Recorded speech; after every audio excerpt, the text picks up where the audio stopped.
Hello, chess friends, and welcome to your out of chess channel, and welcome back to the Tata Steel Masters in 2023. So we're still in the day 2 of this beautiful chess event, and we're following now an epic clash, a really beautiful clash of generations between Vincent Keymer and Magnus Carlsen. And Vincent is, of course, one of the most talented players in the world, and he's so young, and he played such an outstanding World Rapid and Blitz Chess Championship. He was really one of the rising stars of the tournament, and he has really a bright future in the next couple of years. I think we can expect Vincent Keymer to become maybe even a top 10 member.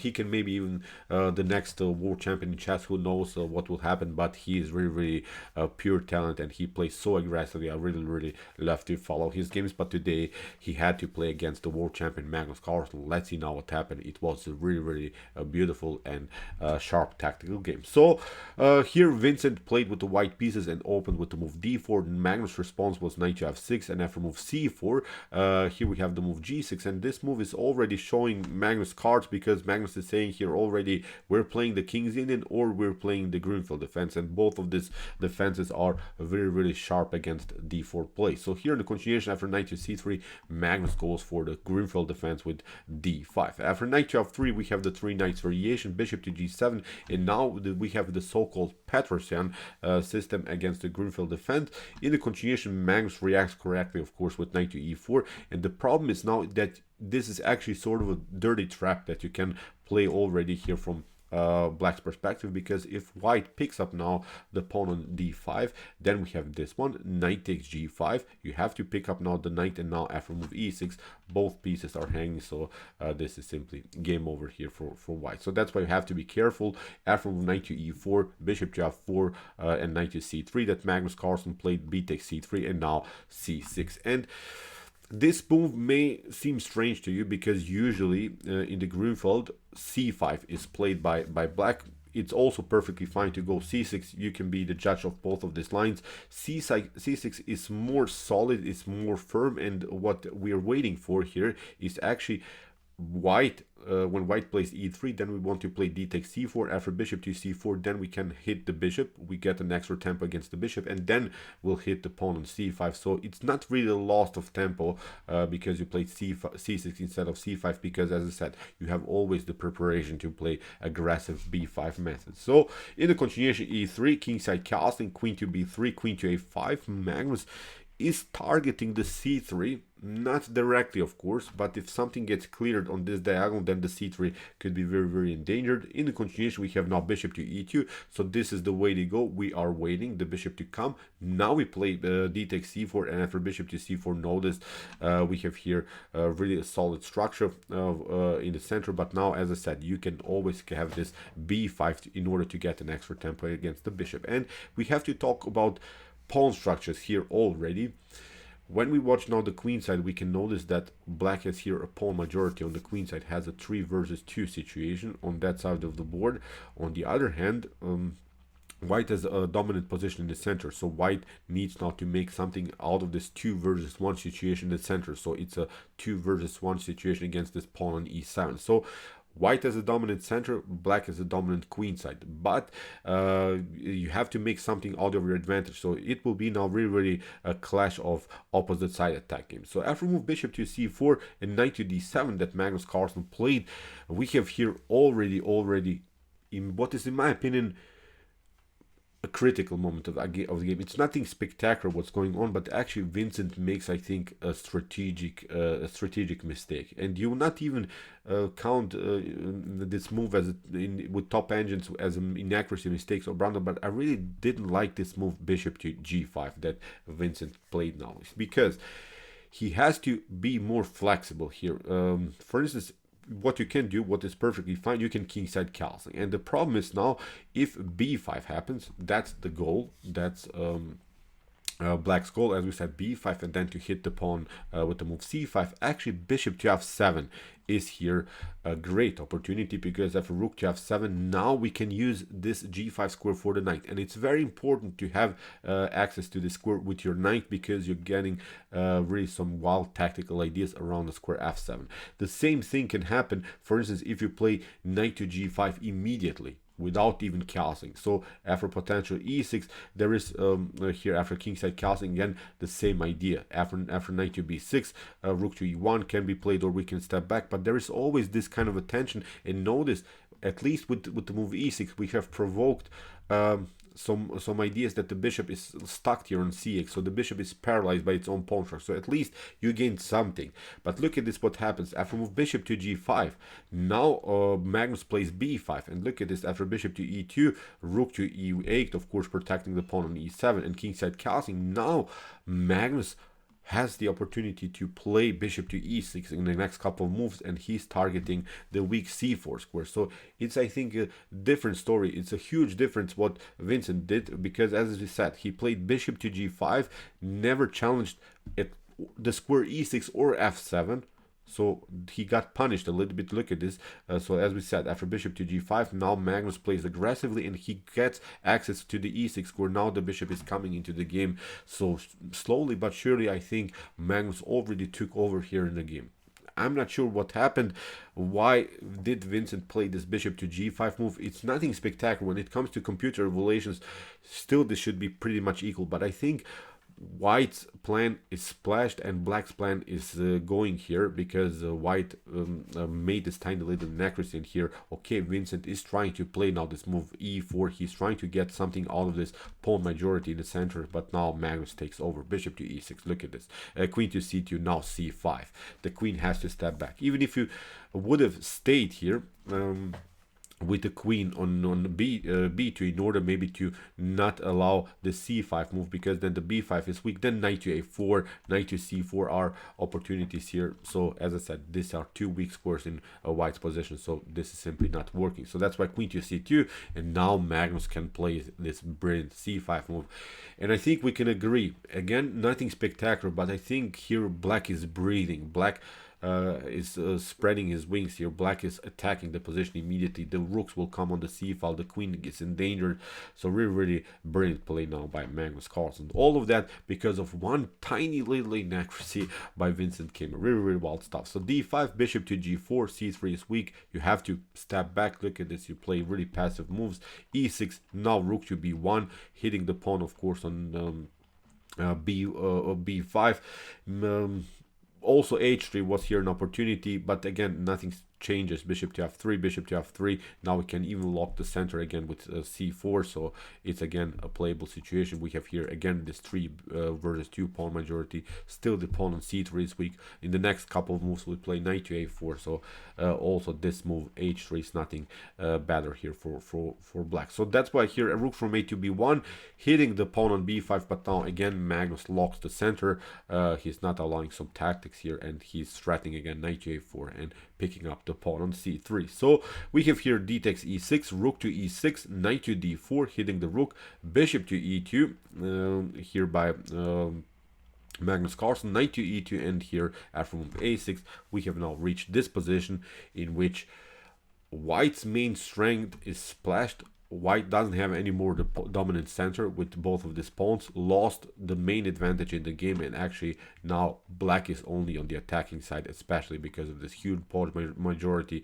The better knight is coming into the game, the queen is more active, the rook is more active. We can build even the rook battery here, so too many tactical opportunities just for Black. White has to only defend now this position. So in the continuation we have again knight to d4, rook to e8, rook to e1, knight to a4. Again, keeping the tension around the square c3. Maybe this is protected for a while, but from this square we can also use the square d3, so the knight will always find good ways into the game. In the continuation, knight to c6, queen to c7, knight to b4, and now comes this idea knight to c5, maybe with the idea to somehow play knight to d3. Of course it has to be further prepared with rook to d8 and similar ideas. So knight to d5, queen to c6, we have bishop to g5, and now knight takes e4. Here Magnus Carlsen just grabbed the pawn. Maybe it was simply time again to challenge the queen somehow with knight to b4, but the queen will probably stay here on this diagonal, will still attack this weak pawn, so it's nothing better. Still Black should be much better in the position. So here, as we said, bishop to g5, Magnus picks up the pawn, knight to e4, knight to e7. This was Vincent's tactical sequence that he tried, and Magnus played now an immortal tactical shot. He plays now a rook takes e7. After bishop to e7, he sacrificed the rook for the exchange, but now he took the pawn on c3, has also an extra tempo, and has now a 3 versus 1 pawn majority attack on the queen side. So the pawns are rolling here with the support of the bishop, with the support of the rook. This is simply a lost endgame here for White. If Black makes only a huge mistake, White can survive this attack. Magnus played here really an outstanding, really a brilliant tactical game. So in the continuation, rook to c1, we have a5, bishop to g5, b4, bishop to d2, and now Magnus includes the rook into the game in a beautiful way. We have now h4, rook to d3, and now h5, and here Magnus is saying, okay, you're giving up a pawn, I'll accept it, because okay, I have a little bit weakened pawn structure here in front of the king, but you don't have so many pieces that can attack my king. It's a really long run that you include maybe the rook somehow into the game, that you include somehow maybe the bishop into the game. The game is actually going on only on the queen side. Nothing spectacular is happening on the king side. So it was, I think, just a desperate try by Vincent Keymer to provoke some structural weaknesses, to make something out of this position. So after g takes h5, bishop to c3, bishop to c3, queen to e2, and now queen to d5, Magnus regroups, gets his pieces on the best course. Queen to e8, a couple of checks, but nothing spectacular. Here after move rook to e3, h6, we have queen to e4, and after queen to e4, rook to e4, we have reached now really a fully endgame in which nothing dramatically changed. Still, Black has this pawn majority, has this 3 versus 1 situation here on the queen side, and Magnus uses this moment immediately, plays now b3. You don't have time, of course, to pick up this one, because we'll simply push the pawn further, so it's not working. So here in the rook, after rook to c4, look at this, we have here this one, b takes c3. If you of course pick up the rook, then we'll simply pick up the rook too. You play something like this, and then we have a promotion on a1, so it's not working. So after b takes a2, here Vincent plays rook to a4. Magnus promotes now to queen. You have to sacrifice the rook back, and now after rook to d5, we have now reached this endgame in which Magnus Carlsen has 2 extra pawns, and this should be winning. You know that Magnus won many of these endgames with even without having such a huge advantage. Magnus is of course the endgame master, and he should not probably let slip this game. So here in the continuation, rook to a4, Magnus includes the king into the game, king to e6, king to e2, rook to f5, f3, king to d6, rook to c4, rook to c5. Magnus is hoping to trade off the rooks, of course. This could lead immediately into a winning position. Rook to f4, attacking the pawn. We have now a check. Here Magnus, of course, gets closer to the pawn. Rook to a4, king to f6, rook to f4, king to g6. After a couple of checks, Magnus threatens, of course, to pick up the pawn on g2. Rook to a2 has to be played. Rook to e5, rook to a4, f6, and now a new critical moment of the game. Here Vincent plays bad move g3, and this is really not working because he loses here the pawn on g3 immediately without even battling for it. He loses this pawn, which is very important, which allows these 2 pawns to roll here on the king side. So it was a huge mistake, although as I said, this is probably winning still for White, but you just made it easier for opponent. A better way is to go f4, at least make something out of this position. Now Black needs to play rook to b5. If the king gets closer to e3, then we start to push here from White's perspective, from Black's perspective, this pawn on the h file. But now after rook to a2, you have to support this pawn with rook to h5, and we are threatening the move h3 and rook to h3. But White needs to get out of the 3rd rank, because if you stay here on the 3rd rank, if you try I don't know, maybe try to stay with your rook on the a file, if you maybe play something like rook to a4, then I think this could be a possibility. h3, because after g takes h3, rook to h3 comes also with check. You have to step back. Now we protect our pawn on a5, and again we will group and we'll just start to push this other pawn. But as I said, it's just made your opponent's life easier here, so you don't have to, of course, allow this idea. You have to play, as we said, here with your king on the 4th rank. But I think again h3 is working. After g takes h3, rook to b5, we can always have access with our king here towards this pawn. So basically White cannot defend both sides, so it's really a bad game here for blacks for White. So after move g3, as we said, Vincent made just the life easier for Magnus Carlsen. Rook to g5 immediately by Magnus. King to e3, rook takes g3. Okay, you can pick up this pawn, but now at h4, Magnus is just pushing the pawn further. Here Vincent is trying to go behind. We have king to h5, rook to king to f2, rook to g6, rook to a5, rook to g5, and after rook to a4, we have now the move h3. This pawn is rolling. Here after move f4 and rook to g2. In this position, Vincent Keymer actually resigned. So why did he resign? Because look at this, you have to play of course with your king. Now we play something like rook to g1. If you try to play rook to a2 in order to compete somehow on the second rank, we just get with our king closer. You can start maybe to push f5. We play a couple of checks. If you play here king to f4, then rook to g2 is simply winning the game, and then we have a clear path for the pawn. So you can play rook to a1. Look at this, h2, king to h3, rook to g1 is going to happen. So it's simply really game over. So incredible game here by Magnus Carlsen with the black pieces. He played this game almost like the Stockfish engine. There was just one tiny little inaccuracy that he played in the game, but it wasn't such an important inaccuracy.